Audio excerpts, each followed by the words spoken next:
আলামিন দুনিয়ার জমিনে মানুষ পাঠাইবেন, আদম পাঠাইবেন, ইনসান পাঠাইবেন, মানুষ সৃষ্টি করবেন। আল্লাহ রাব্বুল আলামিনের এই ইচ্ছাটা ফেরেশতাদের সঙ্গে আলোচনা করলেন। ও আমার ফেরেশতারা, দুনিয়ার জমিনে আমি ইনসান পাঠাইব, মানুষ পাঠাইব, আমার খলিফা, আমার প্রতিনিধি জমিনের মধ্যে পাঠাইব। ফেরেশতারা প্রশ্ন করেন, হে কাবার মালিক, দুনিয়ার জমিনে আপনি মানব পাঠাইবেন, অথচ তারাও আপনার ইবাদত করবে।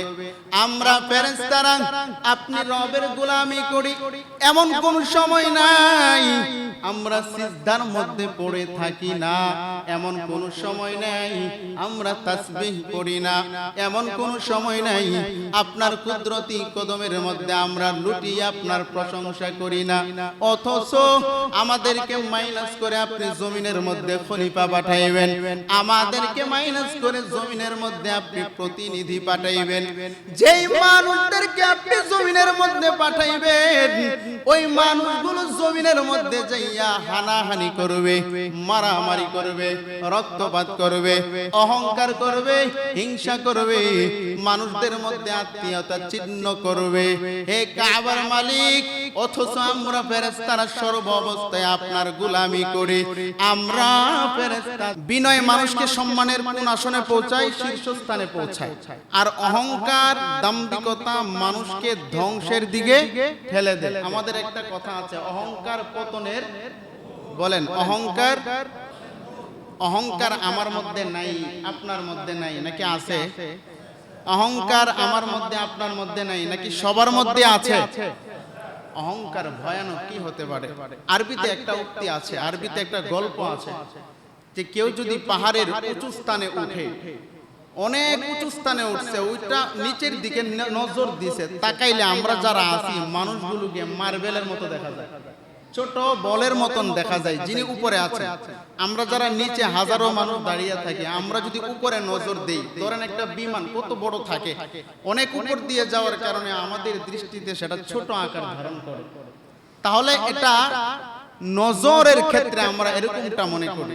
এখন উপরে যিনি আছেন পাহাড়ের উপরে, উনি যদি মনে করেন আমি অনেক উপরে আছি, আমি মানুষটাকে বাহ্যিক দৃষ্টিতে অনেক বড় দেখা যায়, আর নিচে আমি এত এত মানুষ দেখি সবাই ছোট, আসলেই কি ছোট নাকি দেখার মধ্যে? দেখার মধ্যে ঝামেলা, বাস্তবিক করতে গিয়ে আমরা ছোট। আবার আমরা নিচে যারা হাজার মানুষ দাঁড়িয়ে আছি, আমরা সকলেই এক দৃষ্টিতে যদি তাকাই, আমাদের সবার চোখেই ওই লোকটাকে ছোট দেখা যায়। আসলেই কি ছোট নাকি আমরা দেখতে ছোট মনে হচ্ছে? দেখতে ছোট মনে হচ্ছে। এখন একটা মানুষের মধ্যে অহংকার আছে, দাম্ভিকতা আছে, উনি ক্ষমতা পাইয়া, উনি অট্টালিকা পাইয়া, অর্থ পাইয়া, উনার একটা মানুষ দুইটা চক্ষু, দুইটা চক্ষু দিয়ে সমাজের প্রত্যেকটা মানুষকে ছোট মনে করে, ছোট আকারে ধারণ করে, আর সমাজের হাজার মানুষের চোখ দিয়া ওই একটা লোককে তুচ্ছ মনে করে।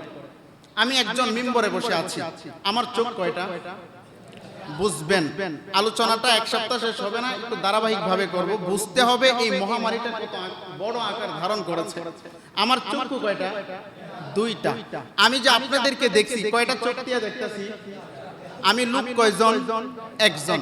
আপনারা এনে অনেক মানুষ বসে আছেন, আপনাদের এক একজনের যদি দুইটা করে চক্ষু থাকে, ধরেন 100 জন মানুষের 200টা চক্ষু। এখন আমি এখান থেকে বৈশা সবাইকে তুচ্ছ তাচ্ছিল্য মনে করছি, আমার কয়টা চোখ দিয়া? কথা কয় না, কয়টা চোখ দিয়া? দুইটা চক্ষু দিয়া। আমি একটা মানুষ দুইটা চক্ষু দিয়া সবাইকে তুচ্ছ মনে করছি, সবাইকে তাচ্ছিল্য মনে করছি। আপনারা 100 মানুষ 200 চক্ষু দিয়া আমাকে তুচ্ছ তাচ্ছিল্য মনে করছেন। পাওয়ার আমার বেশি না আপনাদের বেশি? কথা কয় না, বুঝাইতে পারলাম? চক্ষু কাদের বেশি? আপনাদের। পাওয়ার কাদের বেশি? ঠিক তেমনি ভাবে যার ভেতরে অহংকার আছে, দাম্ভিকতা আছে, এই অহংকার দাম্ভিকতা যিনি করেন, ইনি মনে করেন আমি একাই ভালো, আমি একার মধ্যেই এত কিছু আছে, অথচ উনি জানে না হাজারো চক্ষু দিয়া তাকেও মানুষ তাচ্ছিল্য মনে করে। এজন্য অহংকার যারা করে একটু চিন্তা করতে হবে, আমি যে অহংকার করতেছি আমার মানুষটা কোন মানুষগুলো আমাকে কোন দিকে নিয়ে যাচ্ছে, মানুষকে আমাকে ভালো চোখে দেখছে নাকি খারাপ দৃষ্টিতে দেখছে। মানুষের নজরের মধ্যেও একটা দোয়া আছে, মানুষ যদি ভালো নজরে আপনার দিকে তাকায় বুঝতে হবে ওনার মাধ্যমে একটা দোয়া আমার কল্যাণকর হয়ে যাইতে পারে। আর আমার অহংকারের কারণে ছোট থেকে বড় পর্যন্ত যদি আমার জন্য তার মনের মধ্যে একটু কষ্ট যায় তাহলে এটাও জাহান্নামের আগুনে জ্বলার জন্য যথেষ্ট। তাহলে অহংকার রাখা যাবে, অহংকার রাখা যাবে। অহংকার সকল পাপের মূল। কিসের মূল? সকল পাপের মূল। আরবিতে বলা হয় উম্মুল আমরাজ, সকল রোগের জননী। কি বলা হয়? উম্মুল আমরাজ আরবি শব্দ, এর অর্থ হলো সকল রোগের জননীর নাম কি? উম্মুল আমরাজ, সকল রোগের জননী, সকল রোগের মায়ের নাম কি? কথা কয় না, অহংকার। সকল রোগের জননীর নাম কি? অহংকার। মুসলমান ইমানদার, এই জামানার মধ্যে আল্লাহ তাআলা রব্বুল আলামিন দুনিয়ার জমিনের মধ্যে মানুষ পাঠাইবেন। এই জামানার সর্বপ্রথম যেই ভুলটা হয়েছিল, যে অন্যায়টা হয়েছিল, ওই অন্যায়ের নাম হলো অহংকার। নাম কি? হ্যাঁ মুসলমান ইমানদার, অহংকারটা কিভাবে হয়েছিল? আল্লাহ রাব্বুল আলামিন দুনিয়ার জমিনে মানুষ পাঠাইবেন, আদম পাঠাইবেন, ইনসান পাঠাইবেন, মানুষ সৃষ্টি করবেন।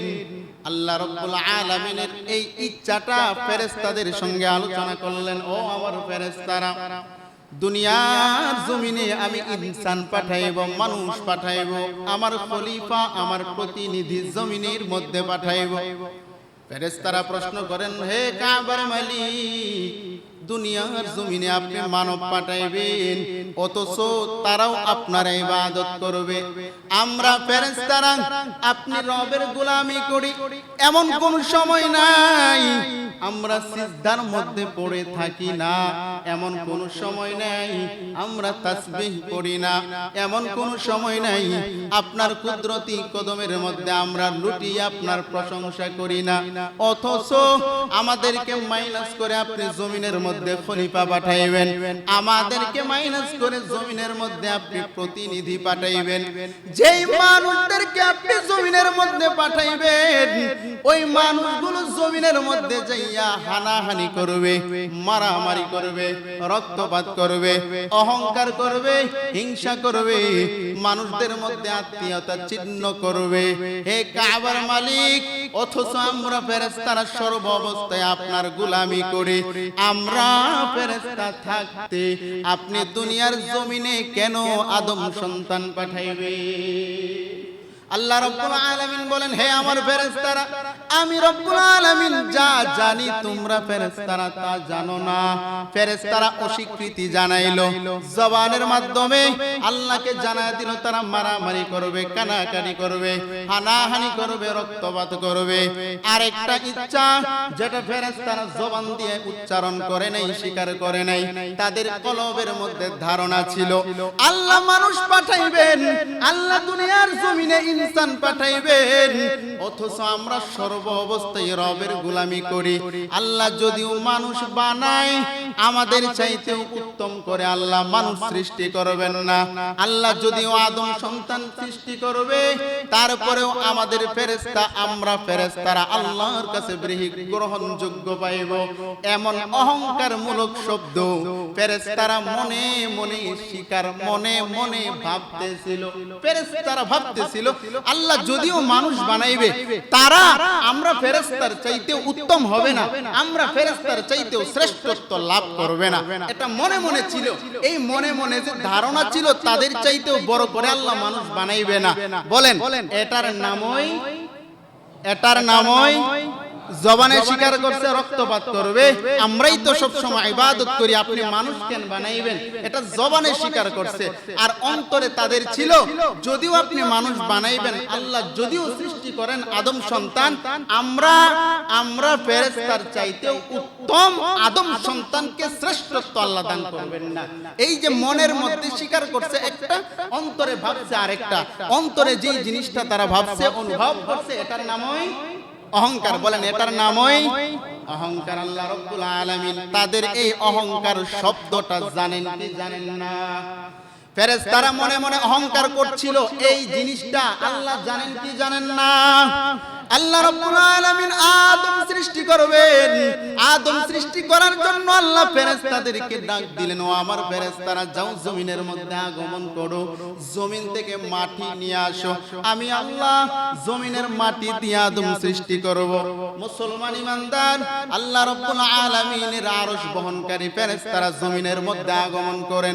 জমিনের মধ্যে আসার পর ফেরেশতারা যখন জমিনটাকে থাবর দিয়ে ধরবেন, এমন সময় জমিন আল্লাহর কাছে কান্না করে, রব আপনার আরশ বহনকারী ফেরেশতারা আমি মাটিকে নেওয়ার জন্য আসলো, অথচ আমি মাটি দিয়ে যদি আদম বানানো হয়, আদম থেকে দুনিয়ার জমিনে সন্তান আসবে, ওই সন্তানরা দুনিয়ার জমিনে হানাহানি মারামারি কাটাকাটি করবে, রক্তপাত করবে। তাদের অন্যায়ের কারণে আল্লাহ রাব্বুল আলামিন আমি মাটিকে জাহান্নামের আগুনের মধ্যে নিক্ষেপ করবে। ও আল্লাহর তৈরি ফেরেশতারা, আমি অস্বীকৃতি জানাই, আমি জাহান্নামের আগুন সহ্য করতে পারবো না। এইভাবে জাতির কান্না, মাটির কান্না দেখে ফেরেশতারা আল্লাহর কাছে চলে যায়, মাটি নিতে পারে নাই। একবার, দুইবার, তিনবার, 4 বা 5 বারের মাথায় আল্লাহ আজরাইলকে পাঠাইলেন। আজরাইল দুনিয়ার মাটির কান্না আর শুনেন নাই, দুনিয়ার মাটি নিয়া আল্লাহ তাআলার দরবারে হাজির হয়ে গেলেন। আল্লাহ আদম নবী সৃষ্টি করলেন।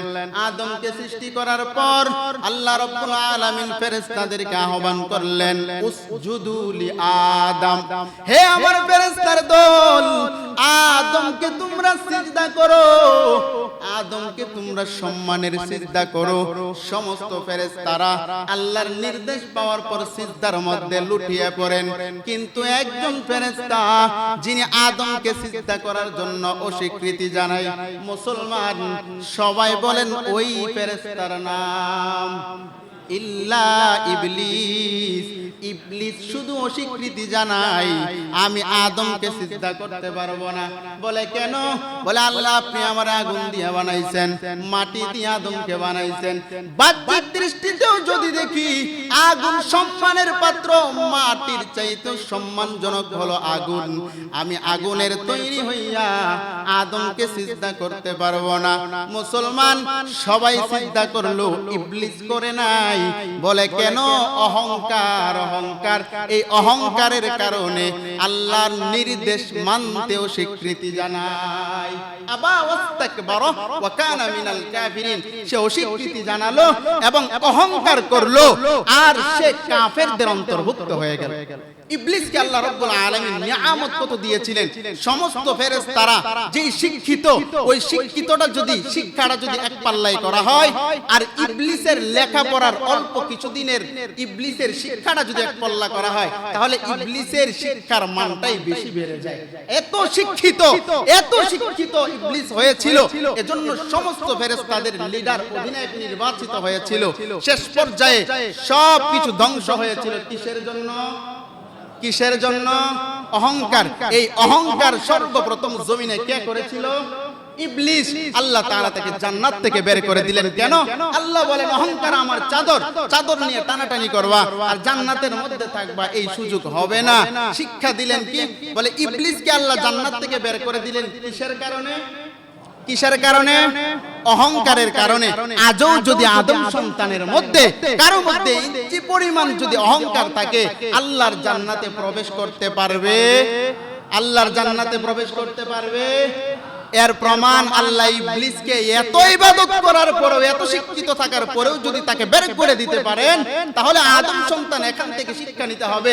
অহংকারের চর্চা বাদ দিয়ে অহংকার মুক্ত জিন্দেগি যদি তুমি গঠন করতে পারো, আল্লাহর জান্নাতে জায়গা পাইবা। এছাড়া দ্বিতীয় কোনো বিকল্প পথ নেই। তাহলে অহংকার থাকবে নাকি ছাড়বো? অহংকার রাখবো নাকি ছাড়বো? এর ভয়াবহতা সামনে আরো আসবে। আল্লাহ তাআলা আমাদের প্রত্যেককেই অহংকার মুক্ত জিন্দেগি গঠন করার তৌফিক দান করুন।